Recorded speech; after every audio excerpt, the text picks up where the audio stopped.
Assalamualaikum warahmatullahi wabarakatuh. Salawat dan salam selalu tercurahkan kepada Nabi besar Muhammad sallallahu alaihi wasallam. Di kesempatan kali ini kita akan bercerita tentang kisah penuh hikmah dari para sufi. Kisah ini insya-Allah bisa berdampak baik bagi kehidupan jika diterapkan pada kehidupan kita sehari-hari. Mari kita lanjut ceritanya berikut ini.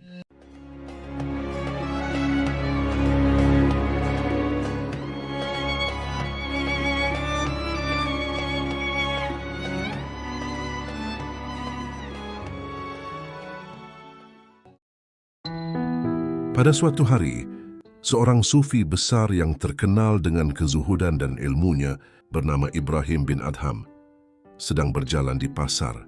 Pakaian beliau sangat sederhana, bahkan tampak lusuh dan penuh tambalan. Seorang pedagang kaya melihat beliau dan merasa iba. Pedagang itu berkata, "Wahai tuan, mengapa engkau tidak memakai pakaian yang lebih layak? Engkau orang yang alim dan mulia." Ibrahim bin Adham tersenyum dan menjawab, "Sesungguhnya kemuliaan seorang hamba bukan pada pakaiannya, tetapi pada hati dan amalnya di sisi Allah. Pakaian ini cukup untuk menutupi aurat dan melindungiku dari panas dan dingin. Maka aku merasa cukup." Pedagang itu terdiam. Ucapannya telah dibalas dengan jawaban yang dalam. Kemudian Ibrahim bin Adham menambahkan, "Wahai saudaraku, manusia yang paling miskin adalah mereka yang hatinya dipenuhi dengan keinginan dunia, namun tidak pernah merasa cukup, walau telah memilikinya." Hikmah dari kisah ini, kita diajarkan untuk hidup sederhana dan tidak tertipu dengan penampilan dunia. Kesederhanaan bukanlah kekurangan, melainkan tanda dari hati yang lapang dan jiwa yang kaya. Dalam riwayat ini, ada seorang sahabat yang bertanya kepada Rasulullah, "Sesungguhnya seseorang senang jika pakaiannya bagus dan sandalnya bagus. Apakah itu termasuk kesombongan?" Rasulullah menjawab, "Tidak. Sesungguhnya Allah itu indah dan menyukai keindahan. Sombong itu menolak kebenaran dan meremehkan orang lain." Hadits riwayat Muslim. Boleh dia berpakaian bagus, asalkan bukan untuk menyombongkan diri atau merendahkan orang lain. Kisah sufi, kesabaran dan zikir yang membuka rahmat Allah. Dalam kitab Hilyatul Aulia, karya Imam Abu Nuaim al-Ashfahani, disebutkan kisah seorang wali agung bernama Syekh Abu Yazid al-Bustami. Suatu malam beliau duduk dalam sunyi, berzikir menyebut nama Allah dengan penuh khusyuk. Allah, Allah, Allah. Hatinya penuh cinta dan kerinduan. Namun malam itu, beliau merasa hatinya gersang. Tidak ada air mata, tidak ada getaran. Hatinya seperti tidak tersambung, tapi beliau tetap melanjutkan zikirnya dengan sabar, tanpa mengeluh.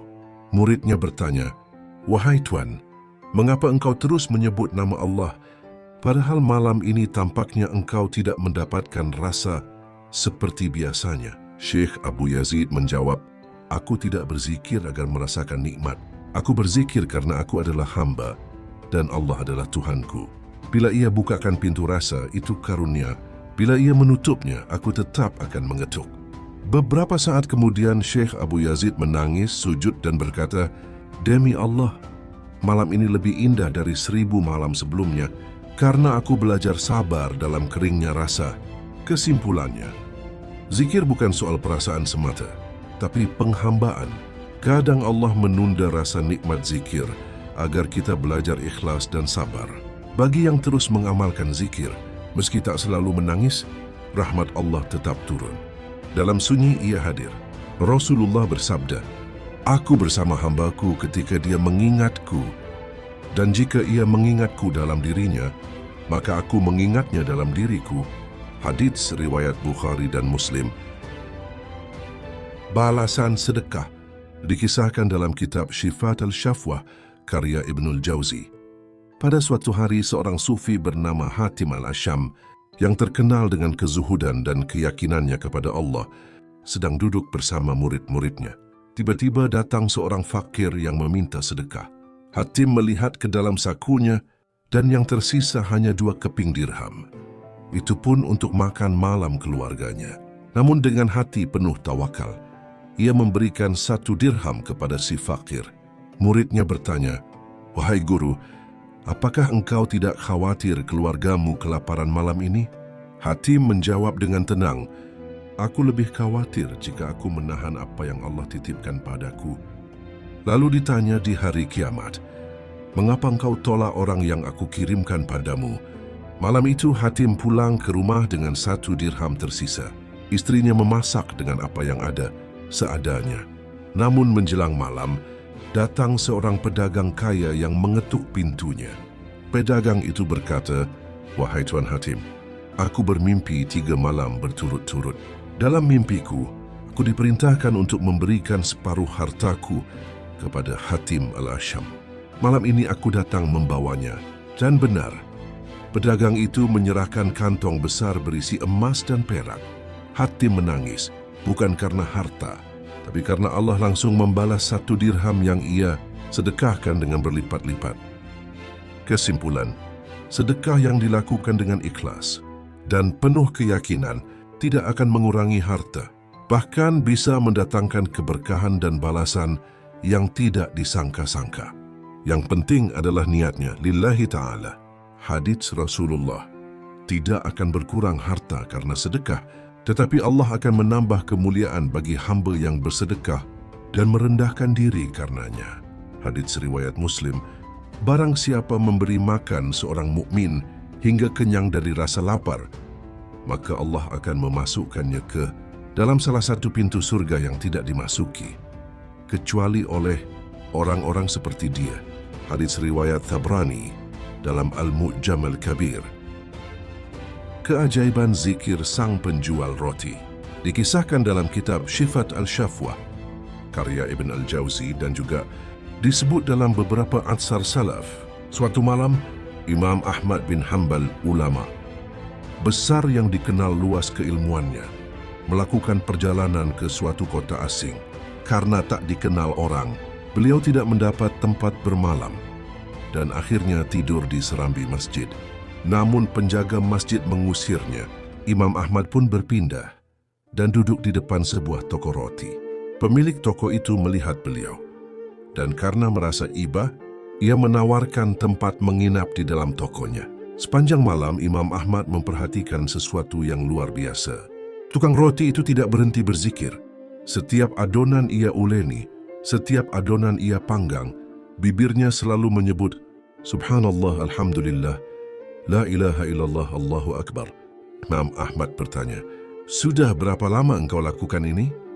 Penjual roti menjawab, "Sudah bertahun-tahun, wahai Tuan." Imam Ahmad bertanya lagi, "Apa balasan yang engkau rasakan dari zikir yang terus-menerus ini?" Lalu penjual roti menjawab dengan jujur, "Setiap kali aku punya hajat atau doa, selalu dikabulkan oleh Allah, kecuali satu." Imam Ahmad bertanya, "Apa itu?" Tukang roti berkata, "Aku selalu berdoa agar Allah mempertemukanku dengan Imam Ahmad bin Hanbal."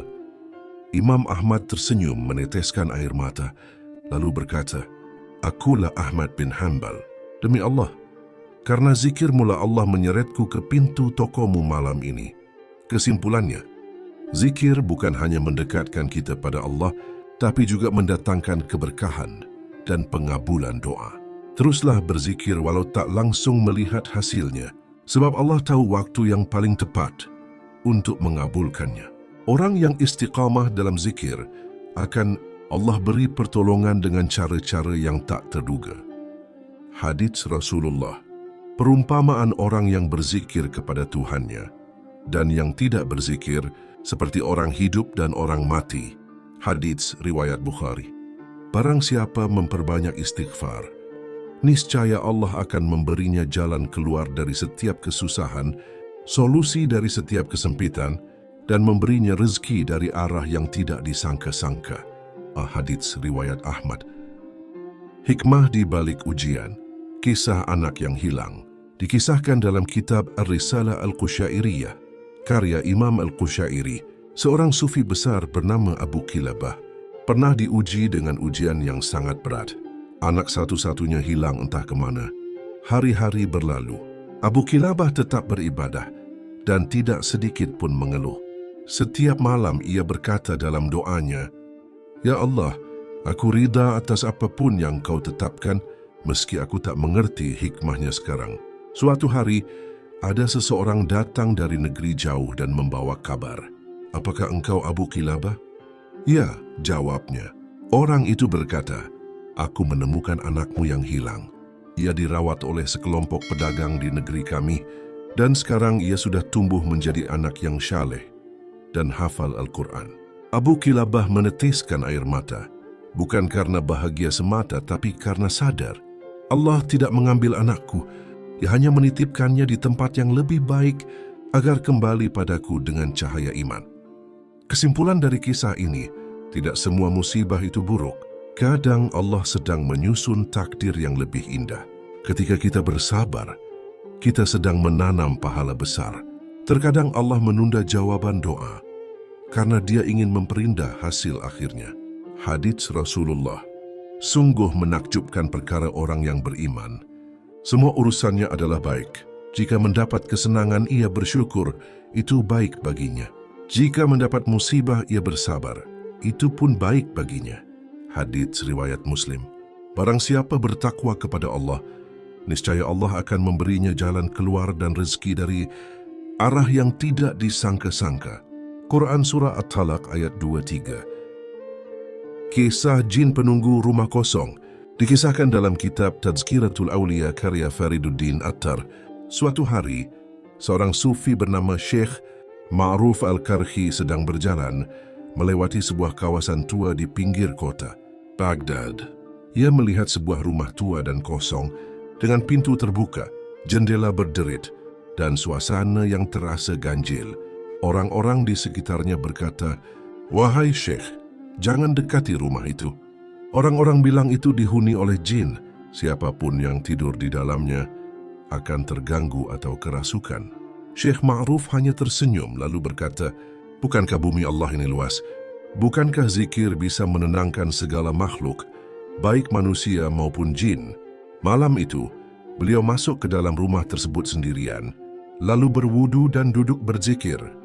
La ilaha illallah, la ilaha illallah. Tengah malam, terdengar suara menggetarkan, "Wahai manusia, mengapa kau datang ke tempat kami?" Syekh Ma'ruf menjawab dengan lembut, "Aku bukan mengganggu, tapi aku hanya ingin menyebut nama Tuhanku di tempat yang sudah lama dilupakan oleh zikir." Tiba-tiba muncul sosok samar, makhluk jin berwujud tinggi dan gelap, namun wajahnya tampak lelah. Jin itu berkata, "Sudah ratusan tahun kami tinggal di sini, dan belum pernah kami mendengar nama Allah disebut. Malam ini, saat zikirmu menggema, kami justru merasa tenang. Apakah kau akan datang lagi besok?" Syekh Ma'ruf tersenyum, "Zikir bukan milikku, engkau pun bisa mengucapkannya." Jin itu lalu berkata, "Ajarkan aku, wahai kekasih Allah." Malam itu jin tersebut belajar kalimat Tauhid. Sejak saat itu, rumah kosong itu tidak lagi menakutkan. Zikir telah menghidupkannya kembali.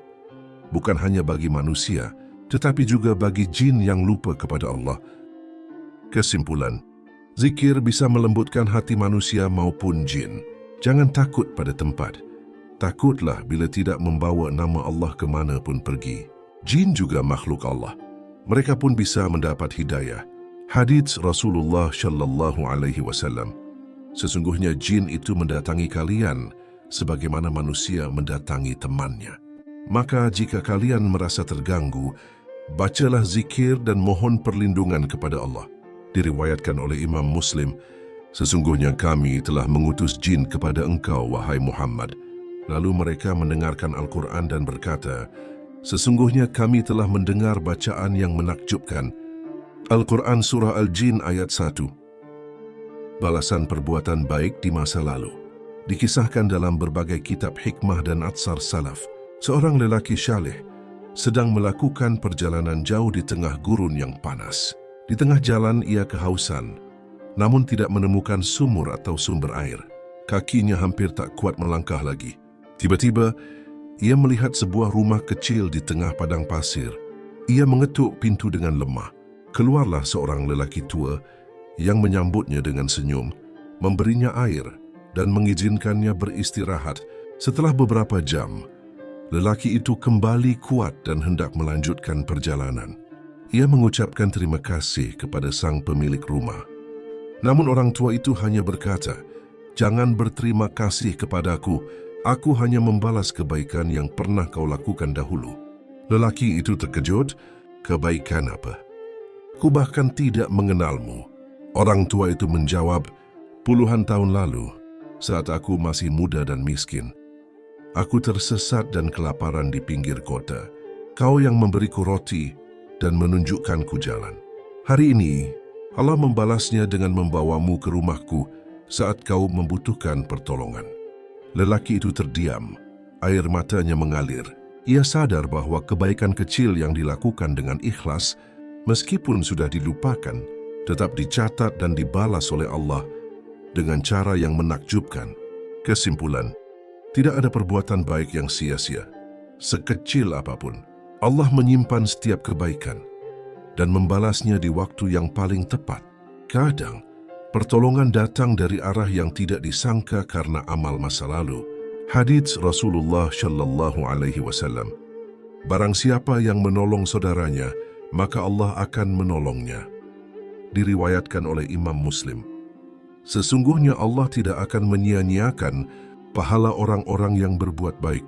Al-Quran Surah At-Taubah ayat 120. Kisah pemuda dan bayi terbuang. Dikisahkan bahwa di sebuah desa kecil, ada seorang pemuda miskin yang sedang berjalan menuju pasar. Di tengah perjalanan, ia mendengar suara tangisan dari balik semak-semak. Saat didekati, ternyata itu adalah seorang bayi yang dibuang. Hatinya tergerak. Ia mengambil bayi itu, membungkusnya dengan kain seadanya, lalu menyerahkannya kepada seorang ibu tua yang ia kenal sangat suka merawat anak-anak yatim. Orang-orang menertawakannya. "Untuk apa kau repot? Itu bukan urusanmu." Tapi pemuda itu hanya menjawab, "Jika kita menolong makhluk yang lemah, mungkin Allah akan menolong kita di saat kita juga lemah." Tahun-tahun berlalu, pemuda itu tumbuh menjadi seorang pedagang yang jujur. Namun ujian datang, kapalnya tenggelam dalam perjalanan dagang. Hartanya habis, dan ia ditangkap sebagai budak oleh para perompak. Ia dijual ke negeri yang jauh. Suatu hari, seorang pemuda bangsawan lewat dan melihatnya. Wajahnya terkejut. Ia menghampiri pemuda budak itu dan berkata kepada para penjaga, "Lepaskan dia, aku yang akan membebaskannya." Semua heran. Siapa dia? Ternyata, pemuda bangsawan itu adalah bayi yang pernah diselamatkan bertahun-tahun silam. Ia tumbuh menjadi orang sukses karena dirawat oleh keluarga angkat yang menyayanginya seperti anak sendiri. "Engkaulah orang pertama yang menolongku. Hari kawin kau biarkan aku membalasnya," ucapnya sambil memeluk lelaki yang dulu menyelamatkannya. Kesimpulan, balasan kebaikan bisa datang setelah bertahun-tahun. Jangan pernah meremehkan kebaikan sekecil apapun. Allah membalas perbuatan baik dengan cara yang tidak kita duga. Hadits Rasulullah Shallallahu Alaihi Wasallam. Barang siapa yang meringankan kesusahan seorang mukmin di dunia, maka Allah akan meringankan kesusahannya di hari kiamat. Diriwayatkan oleh Imam Muslim. Tidak ada balasan untuk kebaikan kecuali kebaikan pula. Al-Quran Surah Ar-Rahman ayat 60. Kisah seorang ibu dan anak yang didoakan seorang wali. Dikisahkan dalam kitab Hilyatul Aulia, pada masa dahulu ada seorang wanita miskin yang tinggal bersama anak semata wayangnya. Mereka hidup sangat sederhana, namun dikenal sebagai orang yang taat dan sabar. Suatu malam sang anak jatuh sakit keras. Si ibu menangis sambil berdoa, "Ya Allah, aku tidak punya apa-apa selain anak ini. Jangan ambil dia dariku." Namun kondisinya makin parah. Sang ibu pun membawa anaknya berjalan jauh menuju rumah. Seorang wali yang dikenal doanya mustajab, yaitu Abu Yazid Al-Bustami, dengan tubuh yang lelah, ia mengetuk pintu sang wali dan berkata, "Wahai kekasih Allah, doakan anakku. Aku tidak punya harta, tidak punya kekuatan selain doa." Abu Yazid memandangi wanita itu dengan iba, lalu berdoa singkat, "Ya Allah, demi kelembutanmu pada ibu ini, sembuhkanlah anaknya. Begitu ibu itu tiba di rumahnya, ia mendapati anaknya sudah duduk dan meminta makanan. Anak itu telah sembuh seketika. Tetangganya bertanya, doanya sangat pendek, bagaimana bisa langsung sembuh? Sang ibu menjawab, karena yang panjang bukan doanya tapi keikhlasannya. Kesimpulan, doa yang tulus meskipun pendek bisa menembus langit. Allah mendengar jeritan hati orang yang sabar dan beriman. Keikhlasan lebih utama dari panjangnya lafaz doa. Hadits Rasulullah Shallallahu Alaihi Wasallam. Bertakwalah kalian kepada doa orang yang teraniaya, karena tidak ada penghalang antara dia dan Allah. Diriwayatkan oleh Imam Ahmad dan Al-Bukhari. Sesungguhnya Allah tidak melihat rupa kalian dan harta kalian, tetapi Dia melihat hati dan amal kalian.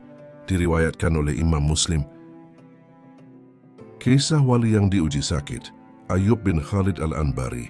Ayyub bin Khalid Al-Anbari adalah salah satu wali Allah yang dikenal dengan kesabaran dan kezuhudannya. Ia hidup sederhana, menghindari dunia, dan selalu menghabiskan waktunya untuk ibadah, doa, dan mengajarkan ilmu. Namun Allah mengujinya dengan sakit yang sangat lama. Badannya lemah, tidak bisa berdiri dan hanya bisa berbaring. Orang-orang menyangka bahwa beliau akan mengeluh atau bersedih, tapi justru sebaliknya. Setiap kali orang menjenguknya, ia selalu tersenyum dan berkata, "Jika Allah memberiku sehat, aku bersyukur. Jika Dia mengujiku, aku bersabar. Keduanya adalah karunia darinya." Suatu hari, seorang muridnya berkata, "Wahai guruku, apakah engkau tidak memohon kepada Allah agar menyembuhkan penyakitmu?" Beliau menjawab, "Aku malu meminta kesembuhan, sementara mungkin Allah sedang mendekatkanku kepadanya melalui rasa sakit ini." Bahkan dalam satu malam yang sangat dingin, salah satu temannya mendengar ia berbisik dalam doa, "Ya Allah, aku tidak tahu mana yang lebih aku syukuri, nikmat saat sehat dulu, atau nikmat sabar saat sakit ini." Orang yang paling dicintai Allah pun diuji. Sakit bisa menjadi jalan penghapus dosa dan pengangkat derajat. Kesabaran bukan hanya menahan diri, tetapi menerima dengan ridha. Hadits Rasulullah Shallallahu Alaihi Wasallam. Apabila Allah mencintai suatu kaum, maka Dia mengujinya. Siapa yang ridha, maka baginya keridhaan Allah. Dan siapa yang marah, maka baginya kemurkaan Allah. Diriwayatkan oleh Imam At-Tirmidzi. Tidaklah seorang muslim tertimpa kelelahan, penyakit, kegelisahan, kesedihan, gangguan, hingga duri yang menusuknya, kecuali Allah akan menghapus dosa-dosanya. Diriwayatkan oleh Imam Al-Bukhari dan Muslim. Kisah ayat 1000 dinar dikisahkan dalam kitab-kitab hikmah dan sering diriwayatkan dari para ulama dahulu bahwa pada suatu masa ada seorang pedagang muslim yang sangat taat dan rajin membaca ayat berikut setiap selesai salat dan sebelum keluar rumah. Barang siapa bertakwa kepada Allah, niscaya Dia akan menjadikan baginya jalan keluar dan memberinya rezeki dari arah yang tidak dia sangka-sangka.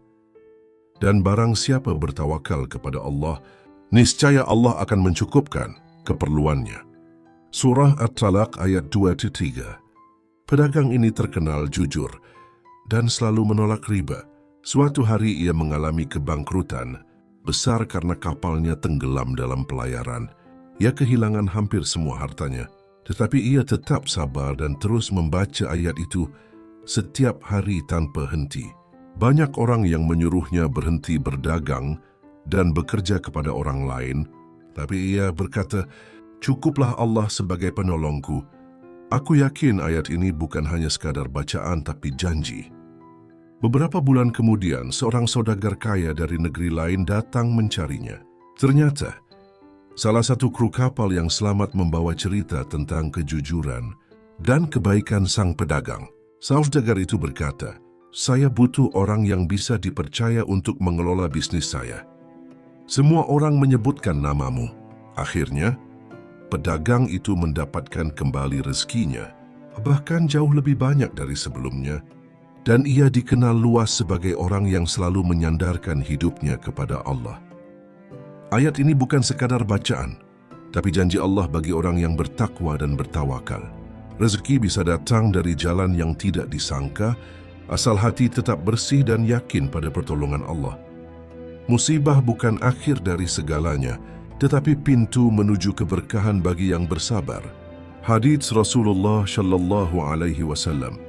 Seandainya kalian bertawakal kepada Allah dengan sebenar-benarnya tawakal, niscaya kalian akan diberi rezeki sebagaimana burung diberi rezeki.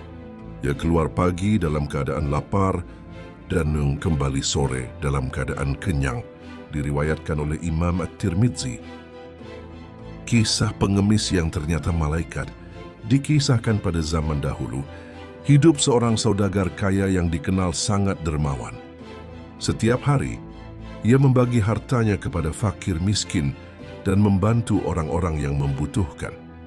Namun pada suatu masa, datanglah seorang pengemis tua yang tampak sangat lusuh dan kotor. Pengemis itu berdiri di depan rumah si saudagar dan berkata, "Wahai tuan, beri aku sedikit makanan dan air. Aku belum makan seharian." Tapi anehnya, si saudagar malah mengernyitkan dahi. Dalam hati ia berkata, "Pengemis ini terlalu kotor. Kenapa ia datang ke rumahku? Kenapa tidak ke tempat lain saja?"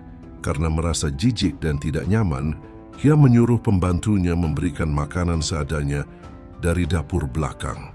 Ia bahkan tidak keluar menemui pengemis itu. Setelah pengemis pergi, malamnya saudagar tersebut bermimpi. Dalam mimpinya, datang seorang lelaki berpakaian bersih dan bercahaya. Berkata kepadanya, "Tahukah engkau siapa pengemis yang tadi datang ke rumahmu?" "Tidak," jawab si saudagar. Lelaki bercahaya itu berkata, "Dia adalah malaikat yang diutus Allah untuk menguji keikhlasanmu. Engkau biasa memberi kepada orang-orang yang bersih dan tampak pantas diberi, tapi engkau menolak yang kelihatan hina. Maka ketahuilah, dalam pandangan Allah, ikhlasmu yang diuji, bukan hartamu yang diberikan." Saudagar itu terbangun dengan tubuh gemetar.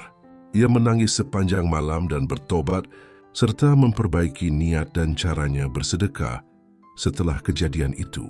Jangan menilai seseorang dari penampilannya. Bisa jadi Allah menguji kita lewat orang yang tidak kita sangka. Sedekah yang diterima Allah adalah sedekah yang ikhlas, bukan yang memilih-milih penerimanya. Hadits Rasulullah Shallallahu Alaihi Wasallam. Barang siapa yang menghilangkan satu kesusahan seorang mukmin di dunia, Allah akan menghilangkan satu kesusahan darinya di hari kiamat. Diriwayatkan oleh Imam Muslim, "Sesungguhnya Allah tidak melihat kepada rupa kalian dan harta kalian, tetapi Allah melihat kepada hati dan amal kalian." Diriwayatkan oleh Imam Muslim. Kisah pemuda yang menahan diri dari dosa. Dikisahkan, ada seorang pemuda saleh yang bekerja sebagai buruh di rumah seorang saudagar kaya. Ia tampan, kuat dan jujur. Karena akhlaknya yang mulia, sang saudagar sangat percaya padanya dan menyerahkan banyak urusan rumah tangga kepadanya. Namun istri sang saudagar ternyata diam-diam memperhatikan pemuda tersebut. Hari demi hari, ia semakin tertarik dan berusaha menggoda sang pemuda. Ia berkata, "Tidak ada orang di rumah ini. Lakukan apa yang aku inginkan, dan aku akan memberimu harta dan kedudukan." Sang pemuda terdiam.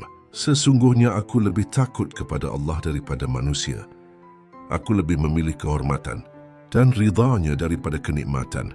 Sesaat yang penuh dosa, lalu ia segera keluar dari rumah itu dan meninggalkan pekerjaannya.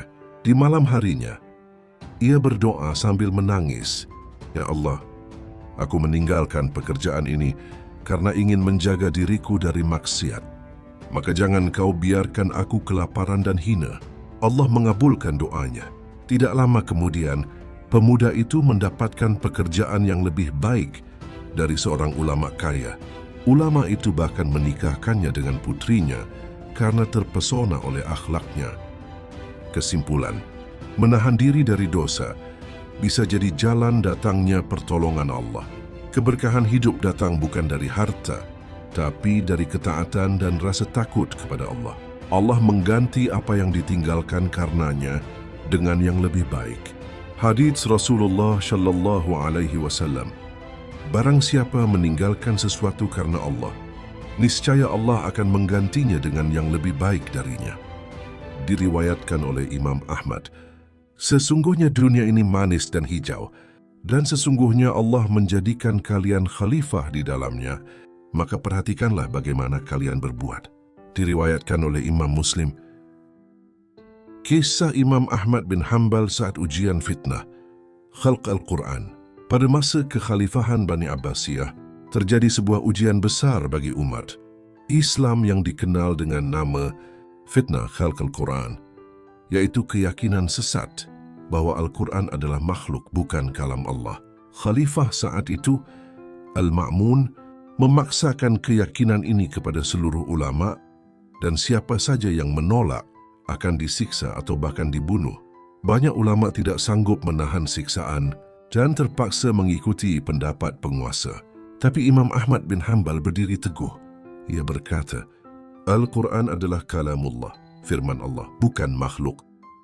Dan aku tidak akan mengatakan sesuatu yang tidak benar hanya karena takut kepada manusia. Akhirnya beliau dipenjara dan disiksa berat, dipukul dengan cambuk hingga tubuhnya berlumuran darah. Namun lisannya tetap kukuh mengatakan bahwa Al-Quran bukan makhluk. Bertahun-tahun Imam Ahmad bertahan dalam penderitaan sampai akhirnya khalifah wafat dan digantikan oleh khalifah baru yang membebaskannya. Saat keluar dari penjara, beliau disambut ribuan umat Islam dengan air mata haru. Ia menjadi simbol kekuatan iman dan keberanian dalam mempertahankan kebenaran. Kebenaran tidak selalu populer, tapi harus diperjuangkan dengan sabar dan tegar. Ulama sejati bukan hanya mengajar, tapi menjadi contoh dalam kesabaran dan keteguhan. Allah meninggikan derajat orang yang bersabar di atas ujian yang berat. Hadits Rasulullah Shallallahu Alaihi Wasallam. Barang siapa yang berusaha untuk bersabar, maka Allah akan memberinya kesabaran. Dan tidak ada pemberian yang lebih baik dan lebih luas dari kesabaran. Diriwayatkan oleh Imam Al-Bukhari dan Muslim. Kisah cacing yang bisa berbicara, sebuah perumpamaan dalam kitab hikmah. Dalam sebuah kitab hikmah klasik, diceritakan tentang seekor cacing yang tinggal di dalam tanah yang gelap dan lembab. Cacing itu hidup dalam kesederhanaan, jauh dari perhatian makhluk lain. Namun suatu hari, cacing itu berbicara dengan suara yang lembut kepada sekelompok hewan yang sedang berkumpul. Ia berkata, "Aku mungkin kecil dan tersembunyi di bawah tanah, namun akulah yang menjaga kesuburan bumi. Tanpaku tanaman dan pohon tidak bisa tumbuh, dan semua makhluk yang hidup di atas tidak akan mendapatkan makanan." Lalu seekor burung yang sombong menjawab, "Apa gunanya kau? Aku bebas terbang tinggi dan melihat dunia luas. Kau hanya hidup di bawah tanah yang kotor." Cacing itu menjawab dengan tenang, "Kebesaran tidak selalu terlihat dari luar. Kadang kekuatan dan manfaat sejati justru tersembunyi dan tampak kecil. Allah menciptakan semua makhluk dengan tujuan dan fungsi masing-masing, dan aku menjalankan tugasku dengan penuh keikhlasan." Pesan hikmah dari kisah ini, setiap makhluk diciptakan Allah dengan fungsi dan tujuan yang mulia, walau terlihat kecil atau sederhana. Jangan memandang rendah orang lain hanya karena posisi atau penampilannya. Keikhlasan dalam menjalankan tugas kecil sekalipun bernilai besar di sisi Allah. Kebaikan yang tersembunyi dan bermanfaat bagi banyak orang adalah amal yang paling dicintai. Rujukan hadits Rasulullah Shallallahu Alaihi Wasallam. Sesungguhnya Allah mencintai seorang hamba yang jika mengerjakan suatu pekerjaan, mengerjakannya dengan itqan, sempurna. Hadits riwayat Al-Bukhari dan Muslim. Demikian kisah kita yang penuh hikmah kali ini. Sampai jumpa di video selanjutnya.